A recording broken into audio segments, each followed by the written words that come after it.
Hello everybody, Tim Norris here. You could call me GreyElephant. And Carmen Norris. And welcome to a quick review by GreyElephant Gaming. Now today we're going to be talking about... Seven Wonders Babel. Yes, this is the expansion to Seven Wonders. And this isn't just an expansion. It's two expansions. It's dos expansions in uno paxo. So we're going to talk about each one of these expansions separately and give our opinions on them because that's the purpose of a review. Opinion. It's all about opinion. But we also did a live play of both of them, each of them. Yes. Both of them, each of them. Yes. Yes. So if you want, click on this link. We did one on the Great Project. Which somebody won. Hey, I think you did the redo on that. But then we also did the tower itself, which somebody won. Oh, and somebody really stank that.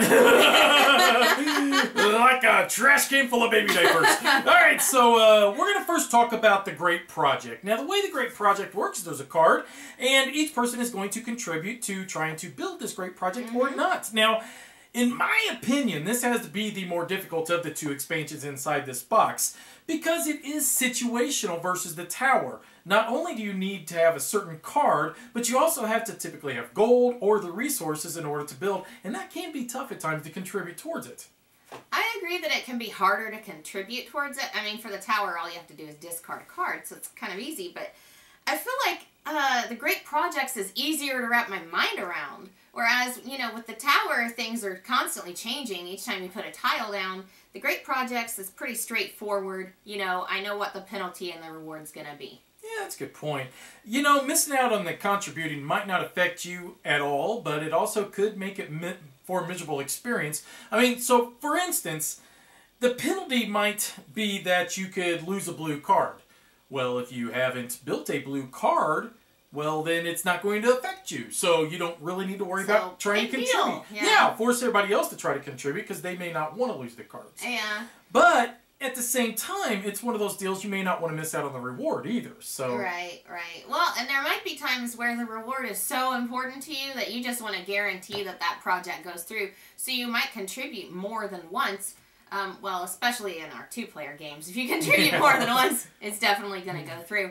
But, you know, you might want to try to hedge out your opponents, too. If there's only one player left that hasn't contributed yet, then, you know, just go ahead and get it done, and, oh, they miss out. Yeah, exactly. And I think I even did that to you in one of our games before. Yeah. And I was able to get the benefit, and you didn't get any of it. But at the same time, you didn't have... You just kind of like, whew, at least I'm not going to suffer a penalty. At least I'm not going to get the penalty, exactly. And I think that's what's cool about it. I mean, the benefits of completing one of the Great Projects, I mean, it can be from gaining gold, it could be from allowing you to build one of your cards for free, from being able to allow you to build one of your pieces of your wonder for free. And it never seems like it's not worth it, but at the same time, I don't think you should let it dictate your strategy 100%. Right. I mean, you're still playing Seven Wonders, and so don't let the project totally change the game for you. Exactly. Now onto the tower. What are your thoughts on the tower? Tower of Babel. Well, my first thought, because this is what happened to me in the live play, was that sometimes it's really handy to be able to just discard a card and build a section of the tower if, you know, you're not really getting any good cards and you have nothing else to do with them. Right. And I mean, the same thing could be said about the Wonders. I mean, you're trying to, if you're just discarding a card to be able to contribute to the tower, well, you're doing the exact same thing for your Wonders.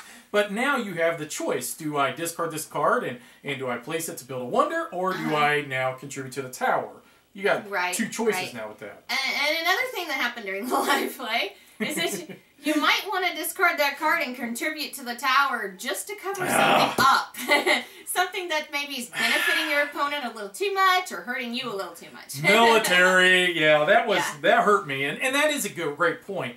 But, you know, some of the sections are beneficial. Maybe they give everyone a resource or you know, something good. Maybe everybody's gaining something beneficial from this piece of the tower.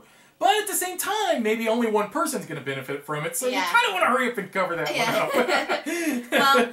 Well, using 3 turns to get 10 points really isn't worth it. So if that's your only reason for building the sections of the tower, you really would be better off using your turn for something else. You want to make sure you're benefiting some other way from those sections. I don't know if I 100% agree with that, because at least you are gaining something from that piece. Not only you're discarding the card, but what you're trying to do, you're gaining victory points, but you're also gaining something by placing it there on, you know, the tower and contributing that way.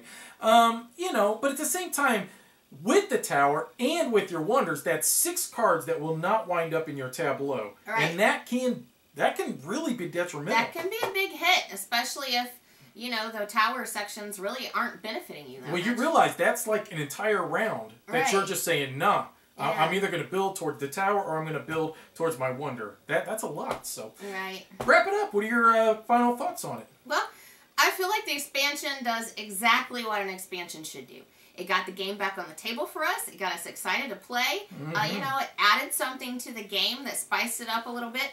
But it didn't totally change the game. And I find that a little easier to handle than some expansions I've tried in the past where, you know, I feel like I'm not even playing the base game anymore. So overall, you like it? So overall, I would recommend it. I do. Yeah, I like it. I like it a lot too. Now, I wrote down all my stuff here too, and I want to make sure I cover all this, so I'm going to be looking down. So now the thing is, you can play with just one of these 2 expansions, or you could play with both of them. Now, I'm not sure if you'd want to play with both of them very often. Now, I think I'd get pretty overwhelmed. Yeah, I think so too, to be honest with you, because there would be so much stuff. Not only would you have to, I have to build a green card for the science, you know, otherwise I'm going to get penalized by the project, but yet I want to contribute to the tower, but then I want to do my wonder, and that's a lot of stuff to try to manage. So that would be only really for expert players, and maybe not an experience you want to experience very often. I do like how both the projects, though, do incorporate a bit of teamwork. It's like everybody's working together to try to, you know, create this project. Whether it's the great project and everybody's trying to do a little contribution, maybe try to hedge one player out or whatever.